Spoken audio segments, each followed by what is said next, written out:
بسم الله الرحمن الرحیم الحمد لله رب العالمین والصلاة والسلام على نبینا محمد وآلہ وصحبہ اجمعین اما بعد۔ آج ہم بات کریں گے قراءت شروع کرنے سے پہلے پڑھی جانے والی دعاؤں کے بارے میں، جہاں ہم ایک طرف ایک قسم کی دعا پر اکتفا کرتے ہیں۔ مثال کے طور پر ہم میں سے زیادہ تر لوگ قراءت شروع کرنے سے پہلے اس دعا کو جانتے ہیں، سبحانک اللہم وبحمدک وتبارک اسمک وتعالی جدک ولا الہ غیرک۔ لیکن سوال یہ ہے کہ کیا نبی صلی اللہ علیہ وسلم محض اسی دعا پر اکتفا کرتے تھے، یا یہ کہ دعا کے سیکھنے کے باب میں بھی ہم بہت سست اور متساہل واقع ہوئے ہیں، جو ہم نے بچپن میں دعائیں سیکھ لی بس انہی پر اکتفا کرتے ہیں، اور مزید رسول اللہ صلی اللہ علیہ وسلم کے طریقے کو اختیار کر کے اور دعائیں یاد کرنے کی کوشش نہیں کرتے۔ آئیے دعائے استفتاح یعنی سورۃ فاتحہ کے شروع کرنے سے پہلے والی دعاؤں میں سے ایک عظیم دعا کی طرف آج آپ کی رہنمائی کرتے ہیں۔ اس حدیث کو امام مسلم نے اپنی صحیح میں روایت کیا ہے۔ حضرت علی رضی اللہ تعالیٰ عنہ بیان فرماتے ہیں کہ رسول اللہ صلی اللہ علیہ وسلم رات کو جب صلاۃ اللیل یعنی تہجد کے لیے آپ کھڑے ہوتے تو تکبیر کے بعد اس دعا سے شروع فرماتے، انی وجہت وجہی للذی فطر السماوات والارض حنیفا وما انا من المشرکین۔ میں نے اپنا چہرہ اس ذات کی طرف کیا ہے جس نے زمین و آسمان کو پیدا فرمایا، حنیفا اللہ تعالیٰ کی دین کو حنیف اور سیدھا کرتے ہوئے، وما انا من المشرکین اور میں مشرکوں میں سے نہیں ہوں۔ یعنی دعائے استفتاح کے ذریعے سے اللہ تعالیٰ کے تئیں توحید عبادت کو ثابت کیا کہ عبادت کیا جانا محض اللہ کا حق ہے، اور پھر مزید آپ فرماتے، ان صلاتی ونسکی ومحیای ومماتی للہ رب العالمین۔ میری قربانی، میری صلاۃ، میری زندگی اور میری موت سب اللہ رب العالمین کے لیے ہے جس کا کوئی شریک نہیں ہے، وبذالک امرت اور مجھے اسی کا حکم دیا گیا ہے، وما انا من المشرکین اور میں مشرکوں میں سے نہیں ہوں۔ اشارہ اس بات کی طرف ہے کہ اگر آپ اللہ کی عبادت تو کرتے ہیں لیکن اللہ کی عبادت کے ساتھ ساتھ یوں بھی کہتے ہیں کہ میرا نام فلانا خان ہے، میں مذہباً مسلم ہوں اور راشٹرتا کے اعتبار سے میں ہندو ہوں، تو یہ نہیں چلتا، کیونکہ مشرکین ہمیشہ یہی چاہتے ہیں اول کہ آپ توحید اختیار نہ کریں، ایک اللہ کی عبادت نہ کریں، اور بالفرض اگر آپ ایک اللہ کی عبادت کرتے ہیں تو اللہ کی عبادت کے ساتھ ان کے باطل اور جھوٹے معبود کی بھی عبادت کریں۔ آپ بولیں کہ بھارت ماتا ہماری ماتا ہے جس کی ہم پوجا کرتے ہیں، وندے ماترم بھی کہتے ہیں، جے ایس آر کے نعرے بھی لگاتے ہیں، تو تب یہ خوش رہیں گے۔ لیکن جب آپ ایک اللہ کی عبادت کی بات کریں گے، شرک کو چھوڑ دینے کی بات کریں گے، ایک اللہ کی عبادت کو خالص کرنے کی بات کریں گے بنا کسی ملاوٹ کی، جیسے کہ اللہ تعالیٰ نے اپنے نبی صلی اللہ علیہ وسلم کے بارے میں سورۃ بنی اسرائیل میں ارشاد فرمایا کہ جب مشرکین نے یہ تجویز پیش کی کہ چلیے ایسا کر لیتے ہیں، آپ اللہ کی عبادت کرتے ہیں، کرتے رہیے، ہم بھی اللہ کی عبادت کریں گے، لیکن آپ کچھ صلح اختیار کر لیں اور ہمارے معبودوں کے تئیں تھوڑا سافٹ کارنر پیش کریں۔ اللہ تعالیٰ فرماتا ہے وَلَوْلَا أَن ثَبَّتْنَاكَ لَقَدْ كِدتَّ تَرْكَنُ إِلَيْهِمْ شَيْئًا قَلِيلًا۔ اگر ہم آپ کو ثابت قدم نہ رکھتے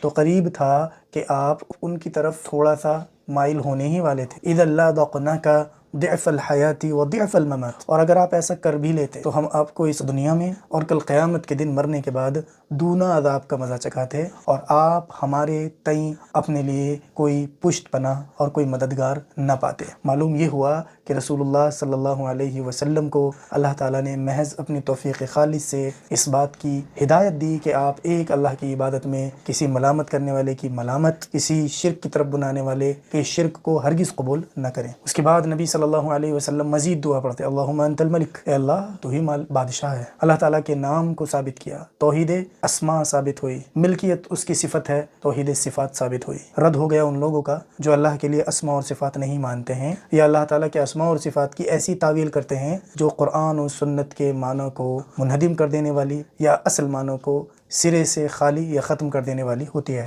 لا الہ الا انت، تو مالک ہے تو تیرے علاوہ کوئی عبادت کے قابل نہیں ہے، انت ربی تو ہی میرا رب ہے، وانا عبدک اور میں تیرا بندہ ہوں، ظلمت نفسی میں نے اپنی جانوں پر ظلم کیا ہے، فاغفر لی ذنبی میرے گناہوں کو معاف فرما دے۔ اشارہ اس بات کی طرف ہے کہ جب اللہ اکیلا رب ہے، وہی عبادت کے قابل ہے، اور میں ظالم ہوں تو میرے گناہوں کی بخشش اللہ تعالیٰ کے علاوہ کسی اور کے پاس نہیں ہے۔ مجھے کسی سو کالڈ پریسٹ یا کسی سو کالڈ فادر کے پاس جا کر اپنے گناہوں کے اعتراف کر کے پانی میں ڈبکی لگانے کی ضرورت نہیں ہے۔ ظلمت نفسی واعترفت بذنبی، میں نے گناہ کیے ہیں ان کا اعتراف بھی کرتا ہوں، لہذا مجھے بخش دے۔ انہ لا یغفر الذنوب الا انت، تیرے علاوہ گناہوں کو کون معاف کرنے والا ہے۔ واہدنی لاحسن الاخلاق، میرے رب مجھے بہترین اخلاق کی ہدایت کر، کہ میں سماج، معاشرے اور اپنے گھر والوں کے تئیں بہترین اخلاق کا مظاہرہ کرنے والا ہوں، کیونکہ جب اخلاق خراب اور برباد ہو جاتے ہیں تو گھر بھی برباد ہوتے ہیں، سماج اور معاشرہ بھی برباد ہو جاتا ہے،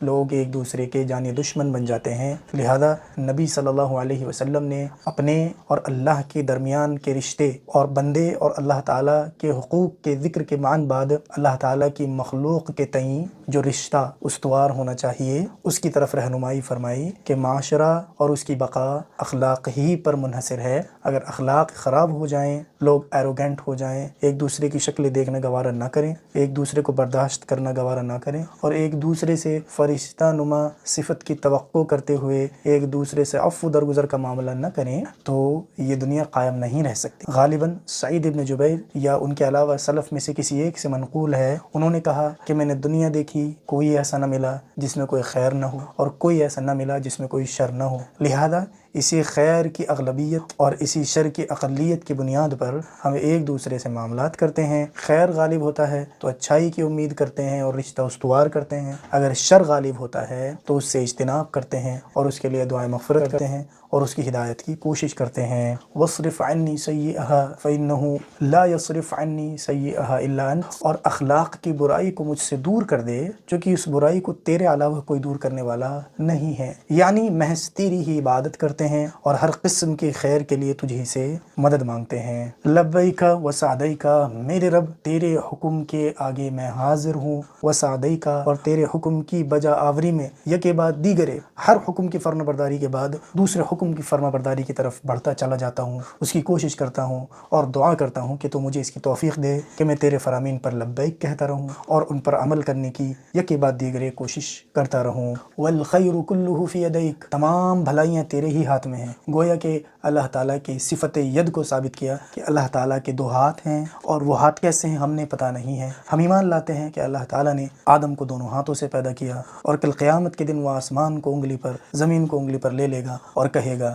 انا الملک این ملوک الارض، میں ہی بادشاہ ہوں، میں ہی جبار ہوں، میرے علاوہ کہاں ہے زمین کے بادشاہ۔ بیدک الخیر، خیر کی جو چابی اور کنجیاں ہیں وہ تیرے ہاتھ میں ہیں۔ والشر لیس الیک، اور شر کی نسبت اے اللہ ہم تیری طرف نہیں کرتے۔ رد ہے قدریت النفات کا، قدریت الجبر کا، جو کہتے ہیں کہ بندہ مجبور محض ہے، اچھائی ہو تو بھی اللہ کرواتا ہے، برائی ہو تو بھی اللہ زبردستی کراتا ہے، بندے کے اختیار میں کوئی چیز نہیں ہے۔ یاد رکھیں اللہ تعالیٰ نے شر محض کوئی چیز پیدا نہیں کی ہے، حتیٰ کہ ابلیس بھی شر محض اس معنی میں نہیں ہے کہ اگر ابلیس نہ ہوتا تو ہدایت اور فرشتوں کی معرفت، فرشتوں کا کمال نہ معلوم ہوتا، روشنی نہ ہوتی تو اندھیرے کی قباحت معلوم نہ ہوتی، گمراہی نہ ہوتی تو ہدایت کی روشنی معلوم نہ ہوتی۔ الغرض یہ کہ جب خیر کی بات آتی ہے تو کلی نسبت اللہ کی طرف کرتے ہیں، اور جب شر کی بات آتی ہے تو ڈائریکٹ اللہ کی طرف نسبت نہیں کرتے۔ کیوں؟ چونکہ اللہ نے شر محض کوئی چیز پیدا ہی نہیں کی ہے، جیسے کہ اللہ تعالیٰ نے فرشتوں کی زبانی ہمیں یہ سکھایا ہے اور جنوں کی زبانی